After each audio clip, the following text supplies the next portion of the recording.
I am here today on another episode of The Intersection, but this time with a special interesting guest, SoloCelo, Yeah. a recording artist, actor, a general creative and business person. I'm going to give you this little intro really quick. Thank you. Within the past year, Solo's listening audience has skyrocketed from what it was before, even though he's been making music seriously for like 8-9 years at this point. That's not even counting the just playing around making music. It's like over 10 years. And you just literally went from like a few tens of thousands of streams to over like 4 or 5 million streams at this point, and 195,000 monthly Spotify listeners. Yeah. I checked today. All in the past year or so. So Cello is also one of my closest friends since literally like 6 years old. So my boy. this is just brother. like the literal definition of a quote unquote day one. Yeah. And we're all a part of this collective called Exit the Premises. Mm-hmm. And I didn't even have to do the Nardwuar research because it's just in my head. Welcome. Thank you, man. I really appreciate it. That was a crazy intro. So you've lived your whole life in Chicago, and now you're moving to LA because you know it will be better for your music career. Like, what does it feel like living your whole life here and all that? Well, I mean, like, my dad has said this a ton of times, but he's just like Chicago's a great city to be from. Like, you see the highs and lows, you see, like, the rich, you see the poor, you see the fake, you see the real. Like, you see it all. Like, there's so many layers to the city. Like, different neighborhoods, different cultures, different people. So it's an amazing city to be from, because at the end of the day, the industries, at least with, like, the music and film, like, they're going to be found elsewhere. So you just take all the experiences that you learn from growing up here, and you just apply that in the business. So yeah, I mean, what's it like growing up here? It's crazy. Like, you see every side of it. I remember you a while ago being like specifically frustrated though about Chicago. Like, man, there's not a lot going on here. People not really like putting you on like that. Like, I gotta get out of here. How do you feel about the whole like Chicago music scene in general? Like, yeah, I mean, like, I feel like Chicago has probably like the most talented people like in the country. Like for you said, sure. good to be from. Yeah, like, for sure. The most talented producers, like, most talented writers, dancers, like, creative minds, just creative directors, like, people that have the concept and then they, like, you know, delegate the creative process out. Like, there's so many people that are from here that are doing different things, fashion designers, dancers, actors, everything. But, I mean, you got to get out and go to where the rest of the world is. You know what I mean? Oh, yeah. And show the culture. Now, I do believe, though, that, like, it's growing here so rapidly that we will be like in LA very soon. I do feel like that's on the way. Other very like notable people have been saying that too. Yeah. So. I feel it coming. Give it like 5 or like... Let's say like 5 years? Yeah, like a solid 5. And all we really need is, like, you know, a label to come out here and start making some noise, and like maybe a production studio, you know, to have like a show that's doing really well, and just, I don't know, get back in the pop scene. Yeah. You've said for a while that you were making music based on what you thought was going to blow up off the artists you were a fan of, because you're just like trying to blow up. And then you started making music that was authentic to you. So walk us through that like kind of journey. Yeah, I mean, like, I came into rap really late. Like, I mean, you know my dad, like, we were listening to like Motown and stuff, and like, you know what I mean? Like Michael Jackson, and like my mom was listening to like Nirvana and Metallica and shit. So it's like, I wasn't really raised on rap. So I got introduced to it late, but like through school and stuff. So I was like hearing everything like hella organically, like word of mouth, you know? Like, I remember when I first heard of Uzi, I was like at baseball practice, and someone was like, yeah, I'm going to a Uzi show. I'm like, who the fuck is Uzi? They're like, bro, you don't know who Lil Uzi is? I'm like, Lil Uzi? Like, and now he's like one of the GOATs, like paved the way, changed the sound forever. Like, so yeah, I think like because I came into it very late, like I was a super fan of it. Like, I was so baffled at like the music. Like, Uzi blew my mind. Drake blew my mind. Like, Speaker Knockers, like when we were in middle school, that blew my mind. Like in my mind, and since my mind is blown, I'm like, okay, like this is how you go crazy. Like, you got to sound like this. That's not really the right approach, but I was able to kind of learn how to make songs through that. And about like 2 years ago, I kind of, obviously pandemic and everything, like everyone had a lot of time to like kind of just be to themselves. And I realized like I have to come at it a different way if I really want this shit. Otherwise, I'm just going to keep making songs and dropping them to nobody. So yeah, I took a step back. I wasn't really making music anymore. I was doing like a lot of engineering and writing stuff. I even started making beats, just trying to like think of things differently. And got back into it with Sean, and we were just like, let's go. Let's try to make some real unique shit. And then now we're here. It's talking about like making beats and engineering. For a minute, you did that like out of your crib. Yeah. And you would engineer for people. Yeah. Would you just invite like random strangers into your crib and you? Usually there were people that I knew or people that like mutuals, like they knew somebody that I knew, so it was like word of mouth. That was an interesting time. I feel very blessed to like have a family that was supportive of that. Because I could tell, like, I don't think I would allow that to happen. You like, don't think I don't think I would let my kid do that in his bedroom. Like, maybe if we had like a studio in the house, maybe, yeah. But so I feel very blessed, and kind of like talking about it out loud is kind of blowing my mind. Like, why did they let me do that? But yeah, no, I like started in the bedroom recording people. I started getting really good at like understanding that everyone sounds differently, and you have to kind of start every song. Even if I'm recording one artist, 2 songs might sound completely different, and like approaching it mixing wise, you kind of have to start from zero every time. But like getting used to that and like training my ear. And obviously I was in college for audio production, so like really listening to different genres and training my ear, that helped a lot for my music. Yeah. Tell us about Exit the Premises. Yeah. What is ETP? What is Exit the Premises? Like conceptually or physically or both? Or like both? Well, physically, literally, ETP is an artist collective that we started in like 2016. Sean over there who's behind the camera. Yeah, shout out Sean. Shout out Sean. My manager. Yeah, well, we started in 2016. Yeah, I just remember like me, like we were making YouTube content, like gaming content, and kind of we always knew we wanted to do something outside of like a regular job, but we didn't know what. So yeah, the YouTube content started, and then we made that music video, the dun, dun, dun, dun, dun, dun, dun. You know what I'm talking about? No. The theme song, the everybody be ready, whatever. Anyway, it was a super duper gaming music video. Like it was the channel trailer. Yeah, the channel trailer. Oh, I remember what you're talking about. And that was like the first time we all kind of like sat down, made a song, shot a video, and put it out. And like it didn't go viral or anything, but like since we all went to different schools, like there were people that like talked about it. And I think since then we kind of got addicted to the feeling of like putting stuff out and getting a response from people. Yeah, basically. That really planted the seed. So yeah, fast forward and we all start making music, and then we like put a name on the friend group essentially, which is ETP. So yeah, that's Exit the Premises, and it's kind of just about like the people who know that they don't belong in like the regular model of like what it means to live, like exiting the premises, exiting the matrix, exiting the kind of system, not in like a super dramatic way, but just in the way of like we know that there's more things to explore. Yeah, basically. Yeah, and we use like the ETP alien as the mascot. ETP alien as the mascot. Yes, sir.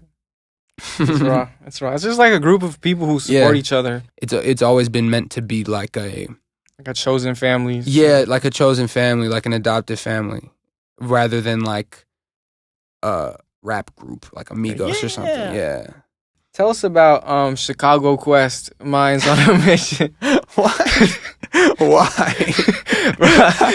The interview I just did in here, we had Hey Sonny, we had Roderick. Crazy. So we talked about CQ for a minute in the interview. That's insane. Yeah, no, I mean, yeah, CQ is like, I don't want to call it like an experimental school. It was. It was pretty like they were trying to do something different, try to do education in a different way. So it was like middle school, and then they opened up a high school, and they were trying to teach more through like technology and gaming and like more interactive, more like engaging ways, but it just ended up not really like sticking around super long. But I had a great time.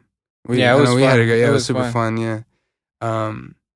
Yeah, that's crazy. And there's a lot of people that are in entertainment now. Like Marty. Yeah. Dude, Marty's like lit, and he does a ton of like events and stuff. And then obviously Sonny, Sonny, Manny, yeah, Cam, Chandrea, Manny, the Cam, A&R. yeah, Chandrea. That's so insane. Ugh, I wonder what that is. It was something in the water, sure. You've done a lot of like acting over the years. Mm-hmm. So tell us about and you're like a big fan of certain like actors or fictional characters in the movie scene. Mm-hmm. Your parents have like a film background, and so tell us about your relationship to movies and being an actor and stuff like that. Yeah, I mean, where should I start? I mean, I think like you said, my parents had a big film background, so we weren't we weren't listening to a lot of music in the house. We were watching a lot of movies, watching a lot of shows, watching a lot of just video content, old films, whatever. And I kind of started to fall in love with like storytelling, like as a concept. I think that's why also like the music has evolved in such a way, because we kind of embrace the storytelling aspect of certain things and like really painting a picture, like picking an emotion, like this guitar sounds sad, so we need to pick a sad topic and like stick to it. And like, you know, the songwriting has evolved in that way. So going back to film, it's like I feel like it played a large role in the creative process now, just because it's like one of the most pure forms of telling a story. So I started acting when I was like a kid, 10, 11, and I did a lot of stuff with Looking Glass, the theater company. I remember Looking Glass. Yeah, it was super fun. Like we did a lot of stuff like Lion the Witch in the Wardrobe and like Peter Pan and like stuff like that, right? But as we got older, so I did it for a couple years. As we got older, like people started getting more like theatrical. Like, you know, like the theater person kind of like just, like very like not loud, but very like outgoing and expressive. And you know what I mean? And that wasn't me. Like I make music and I make content, but I'm very much like cool with just being in the crib all day and like not screaming. So like I started to feel like, you know, if that's what you have to be an actor, I respect it, but I can't do it. So I stopped for like a long time. And this is like, you know, 14, 15-year-old me, kind of thinking that. And then I circled back to it years and years later after realizing like, you know, TV and film actors are way more chill. Yeah, that's true. You know what I mean? Way more chill, and they do a lot of other stuff. And there's people that are rappers and actors, and people that are actors and also own a company and also do this again. So that was very inspiring. So yeah, I got back into acting around 2020. And yeah, I got my first on-screen acting job like October 2020. It was Chicago PD. That was really dope. Hey, that's crazy. What was your role in Chicago PD? I played teenager. A teenager? And basically, I'm in, man, I think the episode's called like Chasing Ghosts or Seeing Ghosts or something. It's like season 7, episode 1. And like the tone of it is very much like the people don't like the cops. It was very much like fuck the police type of vibe, and the police kind of reacting to that and being like, oh, like I'm just trying to do my job. You know what I mean? It was very, you know, that was the tone, right? So something happened where like there's a you know, a crime, and they're investigating and they're interviewing people in the neighborhood, and everyone's like, man, get out of here. I don't want to answer no questions, whatever, right? And so one of the police officers, the detective, crosses the street and sees me in a window drinking like a beer or like a pop or something. And he starts asking me questions, and I look at him kind of crazy. And then he's like, come on, man, just answer the questions. And I say, are you thirsty? He's like, what? I'm like, are you thirsty? And then I throw the bottle at him and then close the window. And it's this whole thing where he tries to come arrest me. His partner comes, and she's like, you know, not here. And everyone starts recording. It's like this crazy thing, right? So I shoot that, and I'm like so overwhelmed, right? Because there's like 400 people behind the camera, and like it's a full like set, you know what I mean? And everyone's moving like this. Like film, it moves, but it moves patiently. Like TV is like this, you know what I mean? Because they're shooting and cutting and the show comes out tomorrow. Like, you know what I mean? Type shit. So they're moving like this. And I can't wait to see the show. I sit down on the couch. I'm like, I'm so excited. Like my very first role. The scene comes in. I see the guy start asking me questions. And then they cut my lines and I just throw the bottle in and they I was like, okay, true. But hey, that's Hollywood. I get it. I get it. I remember you dropped the SoloCelo project in 2018. Yeah. And you made a music video to Good. Yeah. And to try and like make the video like possibly blow up more, you got a tattoo of Good on your calf. Why did you why did you decide to get Good? This was done specifically for a music video, right?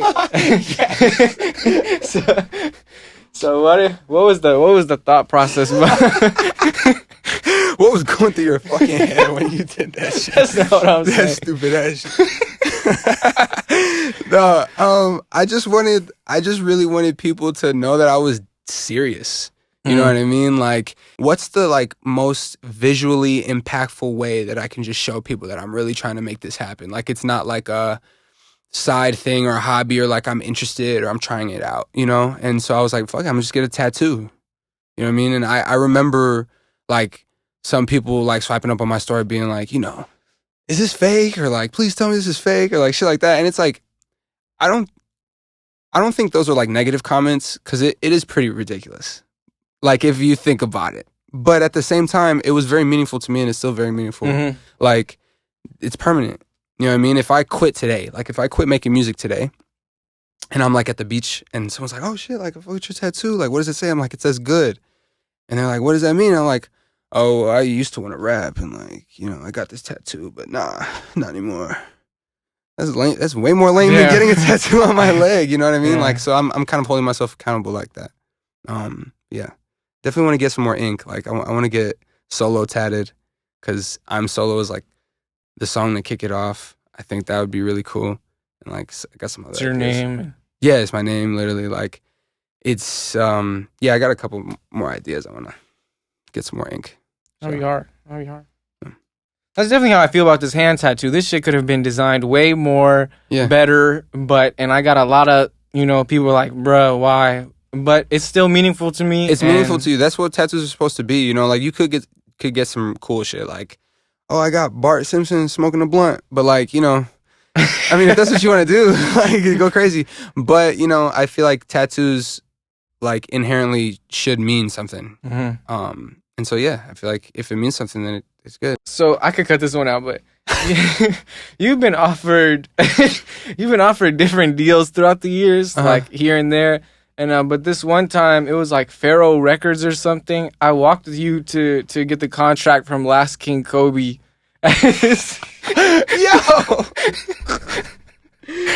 Yo. Holy moly. Yeah. What about it? And what about it, bro? The Last King Kobe thing, I think we were just too young to like, be really taking that stuff serious. I think there was a lot of creative work that needed to be done and more development. So that's all that was. But I think like for the other like labels and things, you know, I feel super blessed to have these conversations and these opportunities come my way. I just feel like, you know, we are really interested in working with like the right people, and it's sort of like dating or like you know, courting or whatever you want to call it. Like you're trying to see who is gonna be like a life partner, because that's really what a label is. I mean, especially with an artist's career, like look at the artists with the most longevity. Like they all have been at their label for a long time and they collaborate for multiple albums for multiple years, sometimes decades, right? Like Elvis is still on RCA. Now, obviously Elvis has passed away, but like that's how long these labels, you know, keep the music and push the music. They just did the movie. I mean, this is years and years and years and years later. So you really have to pick the right life partner. And so that's one of those things that like I said, super blessed to be having all these conversations, super grateful, and we're just gonna keep having them until it makes sense. You've done a lot of shows over the past 6 years. Mm-hmm. And like stuff, even shows that I was at the shows or performing at the shows, Mm-hmm. and we did have this early stage where we performing like basement shows and all these Yeah, hell yeah. all these random shows. People like dying in the bathroom because they drank too much or popped some pill, like these teenagers. Yeah, some really hot shit. You don't do free shows anymore, pretty much. Pretty much. I mean, I'm huge on like jumping on opportunities. You know, if somebody, you know, a big artist was on tour and they said come out and do United Center tonight, like I'll do it. I'll do that for free. Like that's a huge opportunity, and I'm not gonna pass that up for an ego. Because I just think that gets in the way of a lot. I think a lot of artists may have egos that may be blocking some of their blessings. So we try to, you know, jump on every single opportunity. Now, obviously, if something is, you know, comes our way and it doesn't really make sense to do it for free, it would, you know, cost too much to get out there. It's like in another country or something, you know, like we have to have that conversation. But for the most part, you know, I'm open to doing anything. So what kind of style are you moving towards? Because I know you said you want to make music that's as relatable to people as possible. You're trying to make music that's as unique as possible, as different as possible. Yeah. You've been entertaining some rock and pop and R&B vibes, whereas you used to just basically be rapping. So like, what's next? What's next? Man, I mean, I don't know. Like creatively, I don't know. I take it day by day, and I'm inspired by random things. I'm inspired by movies. I'm inspired by life experiences. I'm inspired by stories that people tell me, whatever. So, you know, I'm not sure. I know at its core, I want to make sure that I'm telling a story, that I'm painting a picture that people can connect to, that I'm, you know, making art that appeals to people's emotions, and then they can relate to it, or they can connect to it, or they can use it as inspiration for something else. I'm at its core, I want it to accomplish that, but sonically and like specifically, I'm not sure, and I'm kind of like Taking it as it goes. Exactly, and I'm excited for that. You know, I think sometimes not having a plan is a little nerve-wracking, but I think creatively, like leaving it 100% organic is always the best way. You know, but right now, you know, we're pushing the EP, we're pushing the project, and, you know, focusing on that. Still making new music though, but finding new things to be inspired by. I think that's like what's next right now. Looking forward to it. What's next? Tell us about William H. Ray Elementary. Wow. What is William H. Ray Elementary? Yeah, William H. Ray. Ray School is it's a elementary school we went to in Hyde Park. Yeah, shout out Ray. I started the talent show there. Really? Yeah, that talent show, like the first one that they did was in 4th grade, and that was like, I still remember you had that white suit on. You said, "Ain't no sunshine." That was 5th grade, and that was like the first time I really got a good reaction at a performance. They were, yeah. Yeah, that was crazy. Tell us about going to South by Southwest in 2017 and going to perform with A$AP Rocky. Wait, bro, I literally just... We were supposed to perform with A$AP Rocky. That was... But A$AP Rocky did come in for a second. No, he did, which is the crazy part. And he walked out. He pulled up in a Sprinter, and it was like 9 p.m., the venue's packed. We just got off stage like probably like, 40 minutes ago, an hour ago. And so the Sprinter truck is outside, and everyone's like, is that Rocky? Is that Rocky? And so, but you know how it is, like the truck was out there for like 35 minutes before anything happened. Doors slide open, and there's like 16, 20 girls that just like jump out, dresses, night fucking club clothes. And then there comes Rocky with like some raw ass Star Trek glasses, like a purple leather jacket, 2 girls like this walking out. And everyone's like, oh shit, tweaking out. Oh shit, there's Rocky. And we were all wearing black hoodies because we had like the matching ETP hoodies. And his whole security team is black hoodies. So I'm like, okay, I'm going to try to like dap him up. Like, I have to. It's fucking Rocky. So I do this. And I go like this. And I literally just like shoulder my way into the big ass crowd. And I bumped into him and I was like, oh shit, what's up, Rocky? We just performed. And I dap him up. And as soon as this happened, security picked me up and threw me out that bitch. Dang, they actually picked you up Yes. physically? I Oh, don't yeah. remember this. Oh, yes. Damn. Oh, yeah. Like you touched his hand and then As soon as over with. they Yes. That shit was crazy. Damn. But like, bro, he was moving like, he was moving like presidential for sure. And once he realized that, like, I don't know where he realized, but he did not perform. And he got back in the Sprinter truck with all the girls and left. Yeah, that was a crazy. South by Southwest is nuts. Yeah, I don't know if it's the same anymore, but when we went, it was crazy. We ran to Trill Sammy. Yeah. We ran to the Hotheads. Unexpected, like a mixtape catch up the crib if your remix is too late. That shit hard. And then and there, you and Cam and some people, you try to go into this like show. Oh, yeah. And you went to see Lil Yachty. Like you went to the. So this is how, to all the young artists out there, vet your emails. Vet the emails that you get, because we essentially went to Texas because of a fake email. Damn, I didn't even know that. Yeah, so I this was is what there. was going on. So like, Call Me Back, Cam dropped Call Me Back with Manny. That was going viral. I had some songs doing good on SoundCloud. Vel started dropping shit. So we had like a lot of like buzz. You know, we, not a lot, but it was happening. There were things that were happening like algorithmically on SoundCloud. Sean Cohen, who's now a part of my team, found us on there. So, and he was an A&R for Elektra at the time. And so, there were things that were happening, like on the back end of stuff. And so I assumed that when I got this email, it was legit. But what happened was this guy named Coach K, not the real one, shout out Coach K, QC, he's the CEO of QC, the label who, you know, has the Migos, Yachty, City Girls, reached out to me and said, yo, I love this song, Chill, or whatever the fuck, blah, blah, blah, blah, like, I'd love to meet you guys and talk about it. And I was tweaking. I was like, oh my God, we're on. Like, we are gonna be so lit. Like, this is crazy. It's over with. It's over with, literally. So I'm emailing back and forth. We get each other's numbers. We start talking. He's like, I'm going to be at South by Southwest. You should pull up and we can meet. I'll bring you to a Yachty show. I was like, say less. So I'm trying to figure out how we get there. Platinum at Iridium is having a South by Southwest event, and he's having a competition to see who could perform there. So everybody was busy. I came by myself. I performed Cam's song. And I performed Chill.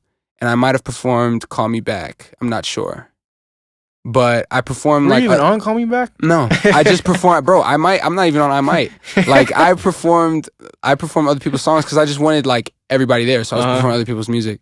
But what I didn't realize was you were supposed to bring people. So like this one artist had like a fat ass crowd, and then no one was there.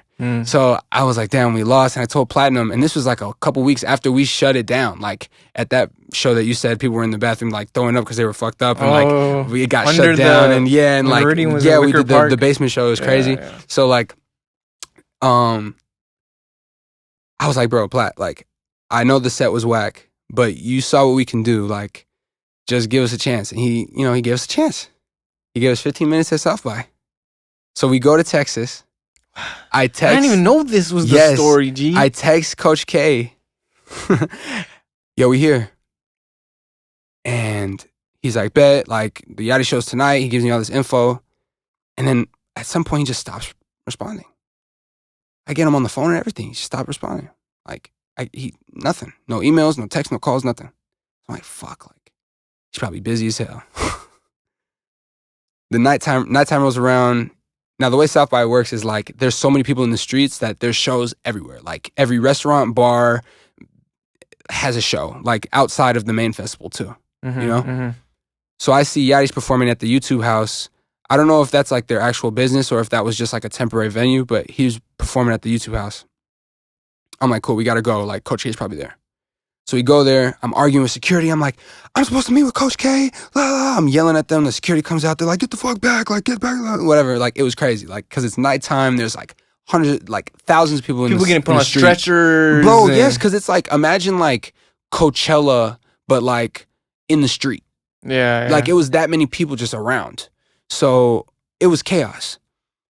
They get the stage manager, forget her name, but bless her soul for real, because she's literally like the whole reason this shit even turned out okay.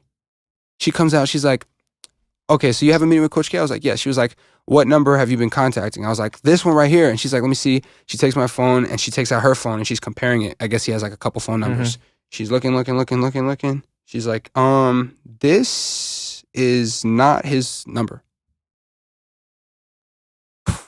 Damn. Bro, I'm like, what? She's like, yeah, we've been having a lot of trouble with like fake Coach K's and scammers and stuff. I'm really sorry. I was like, man, we drove all the way from Chicago for this. She was like, huh. And this is all you guys? And it was like me, Cam, Manny, I was sitting on Josh. the curb. Oh, and yeah, and you. Yeah. And she was like, it was all you guys? I was like, yeah, and there's more of us. Like, we all drove here. There was like, because we brought like a fat group. It was like, yeah, we brought like 12 people. like or whatever amount it was, like 10 7, people. yeah, Yeah, like, 7. no, because there was more people. Like Laptop was there, and like, Yeah, there's a lot of people. yeah, it was a lot. So yeah, it was like 10 people. Like we were all here for the show, and she was like, give me a second. And she left. And so we were all defeated as hell, like sitting on the ground. I remember sitting on the ground. Alley.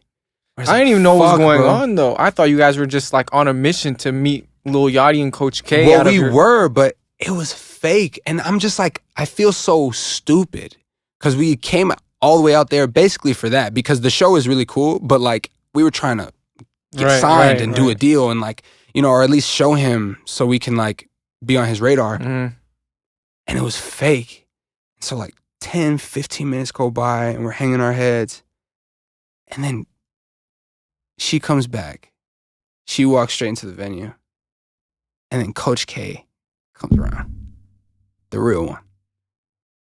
And we're like, what the fuck? Stand up. And he's like, sorry guys, we've been having a lot of trouble with the frauds and stuff. But here's a bunch of backstage passes. I still have that shit. He gave us an artist pass. We go to the Yachty show. Crazy vibe.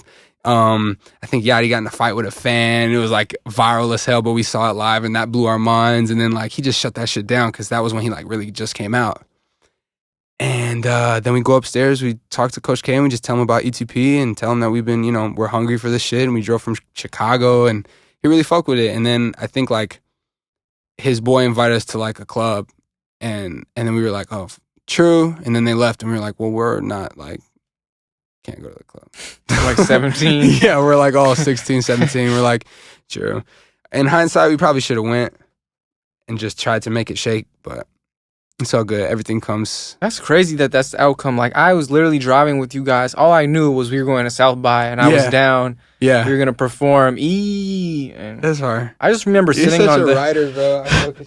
I just remember sitting on the curb and like being like, what are they doing in there? Yeah. And, you were there. You were there. Sean was with me. Me and Sean were draining. Yes. Okay, so it was y'all. It was y'all two, me. Yeah, that shit was crazy. And I think that was like our first like real industry like outing experience, and like how we realized like how chaotic this shit really is behind the scenes. Crazy. Yeah, because I don't even really go to shows like that, so I never really knew that shows were like that fucking crazy. Like people everywhere. I didn't either. Like, I was like, I felt overwhelmed. I'm damn overwhelmed as hell. Like thousands of people everywhere. Like, come on, follow me. And there's like you're in a fat ass crowd and like, where's Manny? And like shit like that. Like it's crazy. Like, but it's hella fun. And you know, as long as you make it home safe, it's a good night. That was an interesting time. Yeah, that was crazy. Me and Sean were draining. Definitely. So at one point you got really locked into like TikTok. And at one point you were making like 10 TikToks a day. And then TikTok kind of helped boost you recently. Can you tell us about your TikTok journey? Yeah, well, I started off,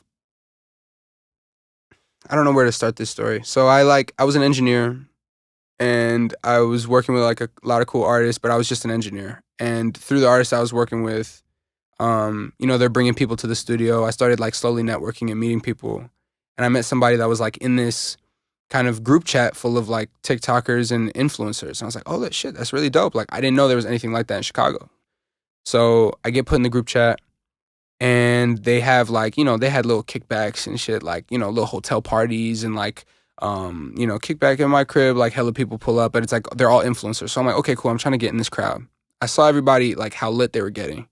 So it inspired me to kind of just start TikTok and try to make like skits and like, just try to build a platform.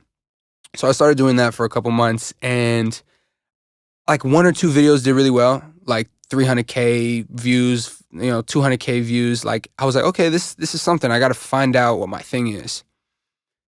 And then I went to LA to do some music stuff, and I met with Sean Cohen, who I said earlier. Now he's like on the team, but at the time he was just giving me like advice generally. Like every once in a while, I would send him some music, and he would give me some advice. And he was like, bro, what's new? And I'm like, well, I'm starting TikTok, and I got a couple cool viral videos. I'm just trying to grow the platform, and then I'll do the music. And he's like, why and then? Like, just do it now. Oh shit. Like, you're literally right. Like, I'm wasting my time doing like these stupid skits and funny videos. Like, I'm wasting my time. And so when I got back home, I started making purely music content. How to mix your songs, how to master your songs, how to throw a show, how to find a manager, how to get streams, how to do this, how to do that. And I started, doing ads for companies because I was making a lot of noise. So I did like ads for BandLab, and I did ads for DistroKid, and I did ads for like promos.io. And like other music. Promos.io. Yeah, shout out Promos. I still see that when I'm scrolling. Yeah, they promoted the fuck out of that video I did. Yeah, shout out you guys. Promos is fire. Yeah, I just did like I was getting in the industry on like the helping like kind of influencer route. And once I had a platform, I just started promoting myself and like putting my own music out there. And luckily I had like, not even luckily, just after I kind of accumulated all these like fans and like supporters and people that like the content, they were just tuned into the music.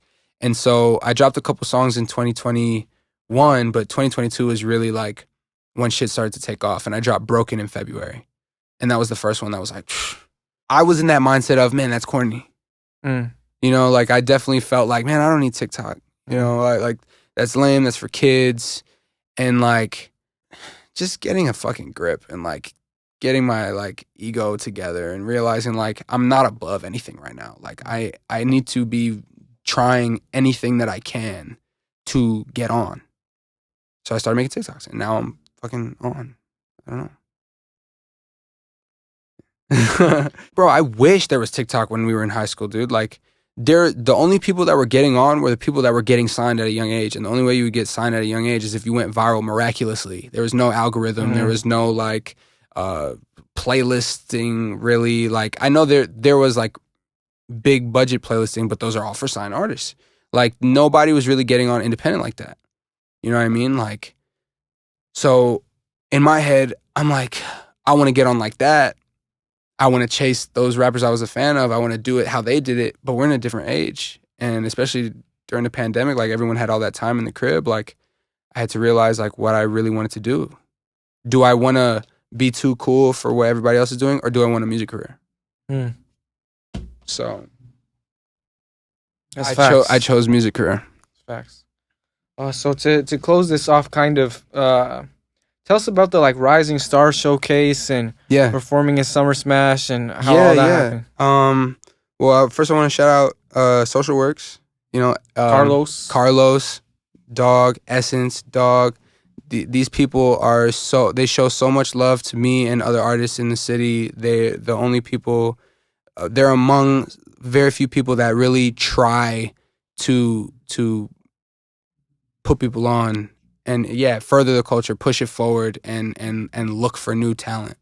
So I have a lot of love and respect for them. So they put together this Rising Stars competition, and Sean sent it to me actually. And my first thought was like, man, I don't do competitions. Like that's really dope that they're doing it, but I don't know. Like I don't really want to compete. Like I want to focus on just building the platform and doing the content and that. And he was like, bro, like this never happens in Chicago. Do it. I was like, okay. So I did it, and it was like, you know, send in a video and do this and do that and fill out this form and watch these videos. And I was like, okay, whatever. Like, I'm going to just try it. And I got to the next round. I'm like, oh, sick. Round 2 is perform in front of some artists and producers, no crowd. So I was like, that's crazy, like some X Factor shit. But no crowd, though, just judges. Hop on stage, but perform in front of the judges. I think Joey Purp was a judge. That was really cool. Oh, that's crazy. Baja Banks, she was a judge when I did my thing, because they had like different judges coming in and out. So I performed 2 songs. I performed Broken and I'm Solo. Left. Fingers crossed, fingers crossed, fingers crossed. Got accepted to round 3. Ding, ding, ding. Now round 3. Now round 1, there was 550 artists. By round 3, there was 10. So I'm like, whoa, this is crazy. Like 10 of us, what's gonna happen? Round 3 was a show. Whoever rocks the show the best wins. So, and goes to Summer Smash. So I'm like, fuck, okay. A lot of pressure. You know what I mean? Like, bro, I remember like my stomach fucking turning when I was there. Like, just because I wanted to nail it. Mm-hmm. So I'm like in the bathroom. We were all there. Yeah, but I'm in the bathroom. I'm like, fuck. I'm sure. Bro, like, I was like, I have to fucking nail this. Like, I'm looking at myself in the mirror like, bro, you gotta snap. Like, this is it. Like, you know, this is it. You can't lose. And people are going, they're performing. It's cool, it's cool, it's cool. Some really good performances for sure. Like, everybody that was there, their music was amazing. So I felt very like appreciative that these were other like very talented artists. Mm-hmm. Some of them with all type of accolades already and shit. I do my set. I feel great about it. Like 5 songs. It had a really nice, like the energy was moving very nicely and organic in my set. Like there was really lit songs, and then there was like some call and response, and then there was a slow song. I got everybody to, you know, turn their lights on and go like wave their arms, and you know, I think that's important for a set. You can't be jumping up and down the whole time. You need to show that you have versatility. You need to show that you can strike different chords with people. You need to show that you're bigger than a vibe. Like you are an artist and you can control the vibe. You can tell people what to do. And that was like really important for me. I wanted to show that. So I did my set. I got off. I felt great. Instantly, my stomach stopped churning afterwards. I got something to eat, and I was just waiting for the results. And so I guess I didn't know, but they were going to choose 3 winners. So they chose the first one, chose the second one. And then I'm like, damn, I didn't get chosen yet. So fuck, like, what are we going to do? Like, what if I lose? Like, and I told Sean to go on live. And so we're on TikTok live, and I'm like waiting there, and they're like, and the third winner is SoloCelo. And I'm like, what the fuck? I jump up on stage. I'm tweaking like, let's go. Carlos hands me the check. I'm like waving it like, man, I've done the shows where like you do all right. You do, you know, 100 people, 200 people, and then you like take the bus home. Like I've done those shows. Yeah. I've done the basement shows where you spend 3 hours setting up, 1 hour performing, and then 3 hours shutting down. Like you're there for 7 hours and the crowd has been gone. You know what I mean? Like you're working day in, day out. Like I've done those shows. I've done the bro, I was supposed to have 20 minutes. Why I only got 5? I've done those shows. So to have a show to just go off like that, where the crowd is great, the vibe was right, the music was amazing. I'm proud of it. They're like, and then you win something at the end, and people are like saying congrats, I fuck with you. Like, it was just a crazy feeling, and it was like a turning point. I feel like in my own kind of like self-worth as an artist, like, oh yeah, we're on the right track. So then we do Summer Smash a week later, and that was crazy. The content was nuts from that. I'm Solo had just come out by that time and started going crazy on Instagram and TikTok, and it was just insane. Like, it had nothing to do with me winning. It's just like, it is pretty crazy. I think it really has to do with your own like manifesting and your own like mentality. Like, I think the reason why a lot of people end up quitting is because they don't see the vision anymore. Like the vision starts to get cloudy, and then it disappears. Exactly what And that fucking breaks my heart, because if you just stayed a little longer, who knows? You know what I mean? Like, so that was like a real turning point where I felt like I was doing all of this work needlessly. I mean, if you put like, if you account for every single dollar that you've spent to grow your business versus every dollar that you've made off of your business, like, this shit is like this right now. Hell yeah. You know what I mean? And like, there's nothing, no one in their right mind would be in a relationship like this. Like, I'm giving all this and getting all this back. Like, they're quitting. So I totally understand quitting, but you kind of have to be a little delusional. Yeah. Like, stay in it. Because one day, you know what I mean? One day. And so, yeah, like the Rising Star Showcase and like Summer Smash, that was really a moment for me where I like, okay, yeah, I am 100% sure now. 100%. Let's go. Let's fucking go. That was great advice. That hit. So what's next? Mm-hmm. What people might you want to connect with that's even outside music, like the business people, the tech people, like a farmer who's watching, who knows? I try to get all these. A farm would be dope. That's like big picture stuff. You know what I mean? Like I don't know, like a potato farm or something. And you just like have a deal with like Whole Foods and you make a lot of money. That'd be dope. But And how can people contact you? yeah, well, okay. I am really interested in finding different ways to tell stories.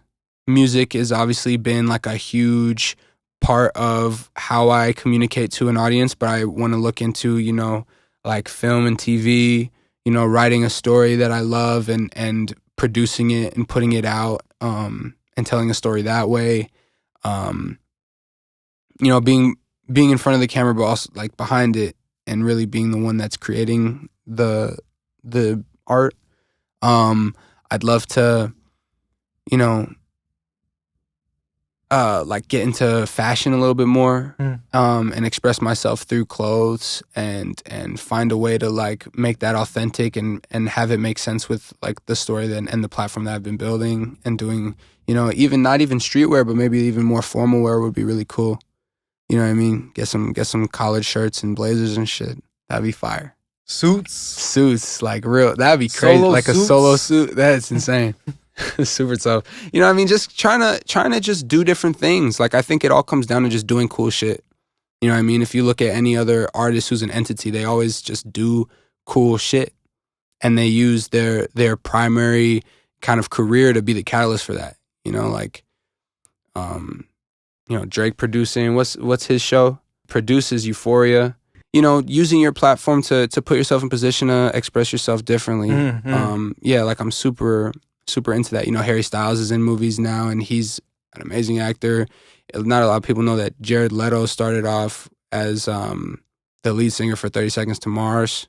So like, yeah, like there's a lot of artists and actors and other creatives that, you know, look at Kanye. You know what I mean? Like, there's using your platform to kind of just use that as a jumping off point instead of the thing, instead of the only thing that you do. Right. You know, Michael Jordan got the steakhouse. You know what I mean? Like, there's always more. So I think that's what I'm into. That's what's up. Yeah. Even this whole podcast is really just trying to get to like events and like a co-working space and all type of. Exactly. Well, thank you so much, bro. Mm-hmm. I appreciate it. Thank you for coming on the show. I love you, bro. It's been a crazy journey, and we're still making it happen. Yeah, I'm really proud of like all of ETP and all of our, you know, creative friends for everything that they've done, and we're just like growing together. I'm telling you, Chicago's gonna be on. Like, give it like 5 years. Give it like 5, like a 5er for sure. Well, thank you. Yes, sir.